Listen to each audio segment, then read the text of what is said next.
সীমান্তে কঠোর নিরাপত্তা আর নজরদারিতেও থামছেই না পুশ ইনের ঘটনা।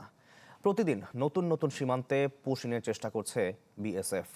জামালপুরের বকশীগঞ্জের সীমান্তে পুশ ইন চেষ্টায় বাধা দেয় বিজিবির সাথে বাকবিতণ্ডায় জড়ায় বিএসএফ। এ সময় ৬ জন ভারতে পালিয়ে গেলেও শূন্য রেখায় আটকে যান এক বৃদ্ধ।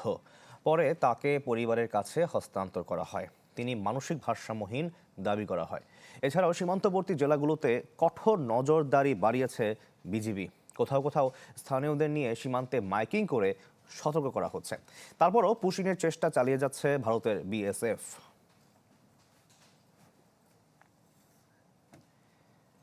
দর্শক, সীমান্ত পরিস্থিতির আমরা আরও খবর জানবো।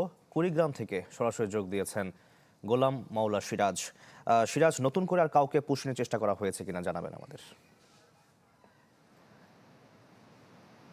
শাকিল, আসলে যখনই রাত হচ্ছে তখনই কিন্তু সীমান্তবাসীদের মাঝে উদ্বেগ বাড়ছে।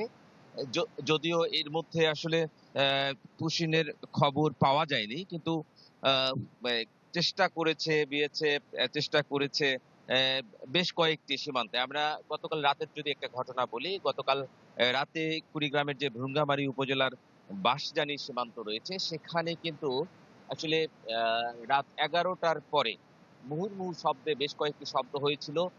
এই ঘটনা নিয়েই কিন্তু প্রথমে সামাজিক যোগাযোগ মাধ্যমে বেশ সরব হয় এলাকার লোকজন। সেটা নিয়ে আমরাও খোঁজ খবর করার চেষ্টা করি। অনেকেই কিন্তু বলছিলেন যে এটা গুলির শব্দ কিনা, কারণ যেহেতু আসলে সবখানেই হচ্ছে যে এই সীমান্ত নিয়ে উত্তেজনা, সেই উত্তেজনার খবরটা সবখানে ছড়িয়ে পড়ছে।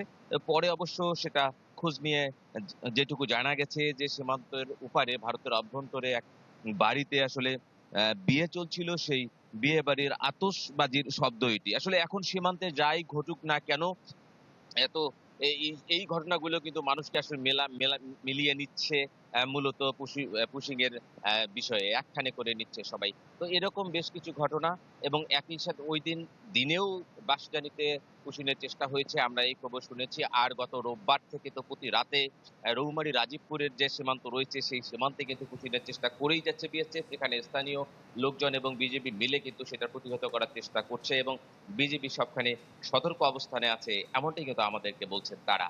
শাকিল। জি, ধন্যবাদ আপনাকে। দর্শক, কুড়িগ্রাম থেকে সীমান্ত পরিস্থিতির সবশেষ খবর আমরা এতক্ষণ জানছিলাম। RICL TMX, যুগের পর যুগ স্থাপনা থাকে মজবুত।